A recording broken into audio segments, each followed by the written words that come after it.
Најпрво ви благодарам што дојдовте меѓу нас, што се одзвавте на поканата. За мене е тоа храбар чин.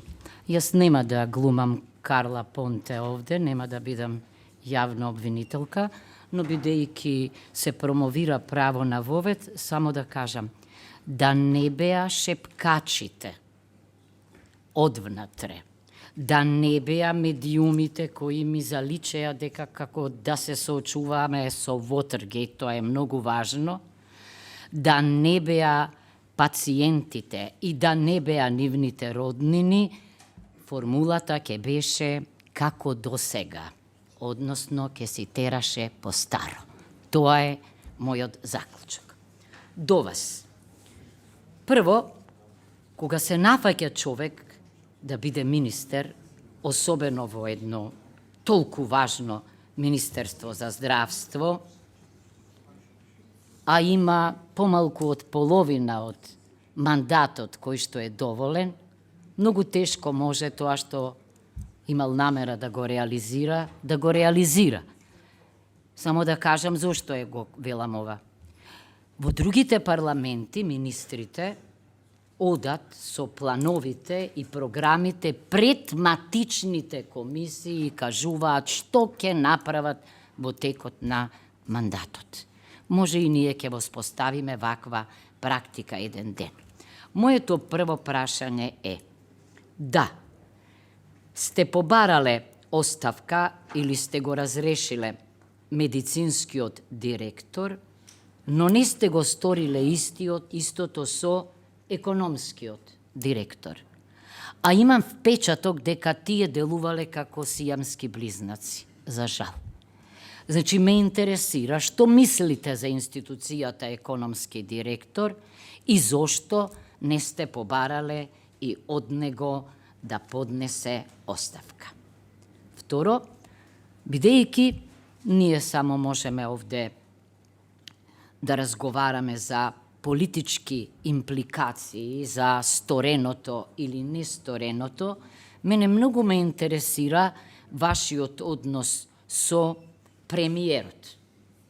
Имено, како министер кој што воочил овде еден проблематичен амбиент во секој поглед, да не повторувам, од отсуството на протоколи до релациите со фондот.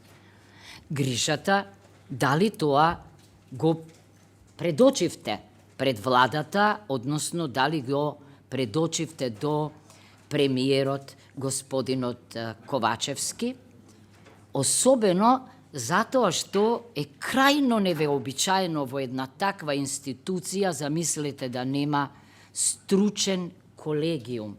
Тоа е еден орган кој што во сите области во медицината, па и на онкологија, мора да постои. Зошто ве прашувам? Зошто рековте дека особено ви е важна стручноста и компетентноста при регрутирањето на луѓето.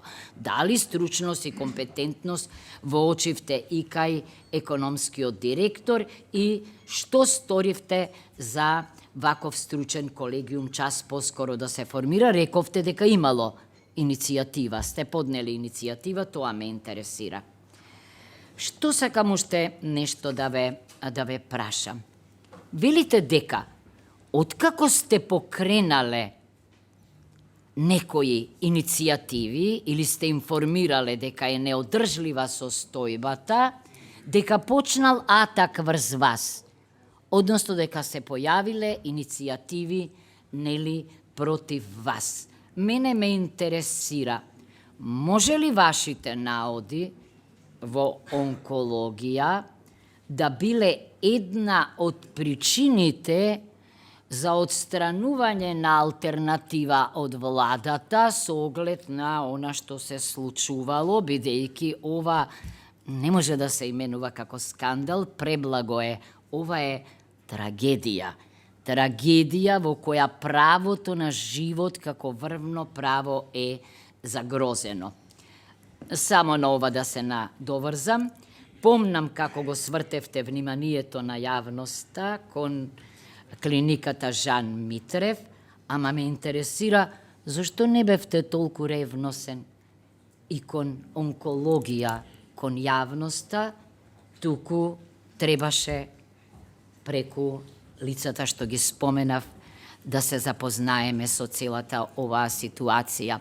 Мојата последна реченица, ви заблагодарив што дојдовте, но морам да ви кажам дека не се согласував со вас околу односот кон лекарите кои што наполниле 64 години и вие автоматски не им дозволувавте на сите да останат тамо до 67 години, што е нормално во амбиент кога ние водиме битка за секој лекар, а сите си заминуваат во приватните клиники. Зошто? Бидејќи не можете преку ног да направите професор, експерт и на крајот во некои држави, не знам дали знаете, го продолжуваат рокот за пензионирање на кадарот што не достига до 70 години на лекарот, оти тие се најпотребните во моментов. Тоа е мојата забелешка. Јас не верувам во на латинска максима testis unus, testis nullus, еден сведок, ни еден сведок. Првиот сведок е за мене најважен и ви благодарам и за информациите и за соработката уште еднаш.